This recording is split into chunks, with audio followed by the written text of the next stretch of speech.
Hey guys, Dr. Stan here. It's Friday afternoon, heading to the office, and I was thinking about catching a cold. You might hear my voice is a little bit different, and the other day I was taking my daughter to bed, my 4-year-old, and I fell asleep in bed with her, which is a common thing. After we read her story, say her prayers, and then next thing I know, I'm sleeping. Well, she had been fighting a little bit of something and woke up about an hour later coughing. Well, she didn't really wake up, she was just coughing, and I woke up and I happened to be facing her, and I wake up to some coughs right in my face. Oh man. Well, we'll see what happens. And so the next day I woke up and felt a little kind of tickle, and now I've got the symptoms that kind of go along with that.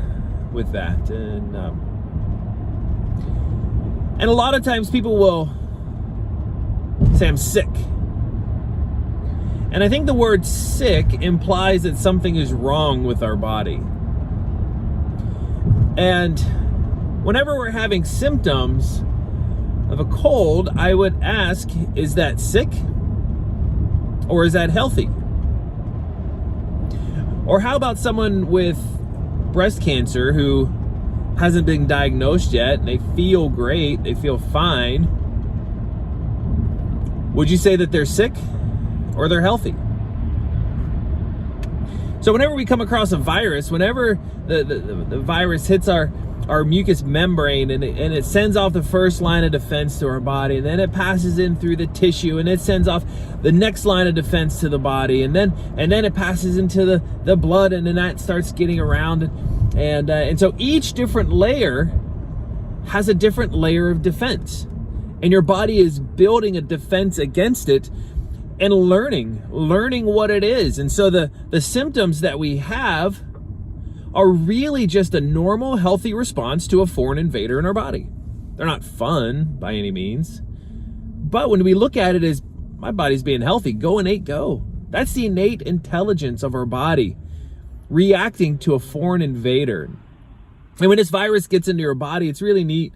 It's an amazing thing. It gets into our cell, and it puts itself into the DNA of that cell, and it starts to replicate itself over and over and over and over and over again until it bursts.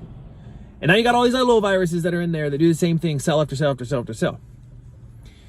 Well, you may have heard of vitamin C, and some people think it's an old wives' tale, or grandma would say, vitamin E or vitamin C, you don't want to get sick. And so, do you know what vitamin C does? Well, vitamin C does a lot in our body, but when it comes to viruses, vitamin C in the cell stops viral replication. So that process where the virus is replicating over and over and over and over and over and over again, if we have enough vitamin C in our body, well, that makes it very difficult for that virus to do that. And our body can recognize the virus a lot quicker. It can knock it out a whole lot quicker and get us back to feeling better. And so when someone calls and says, oh, I'm sick, we say, well, it's your body's natural response to a foreign invader. So I think you're very healthy.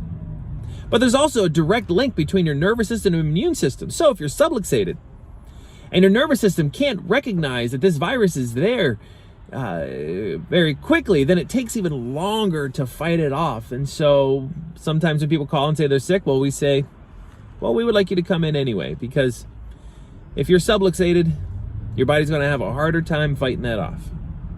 So I hope you guys are happy and healthy and are ready for a wonderful day. And we'll talk to you later.